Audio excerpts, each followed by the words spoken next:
side ਮੈਂ ਕਰ ਇਹਨੂੰ ਬੈਕ ਕਰ ਦਿੰਦੇ ਨਾ ਮੇਨ ਚੀਜ਼ ਹੈ ਨਾ ਜੇ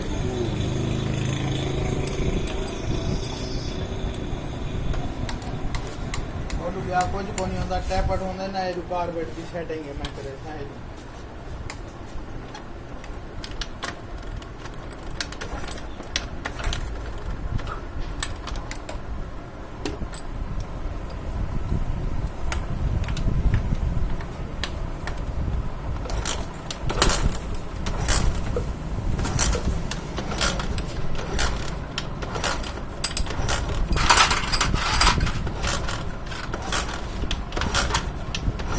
चला जी खोल दे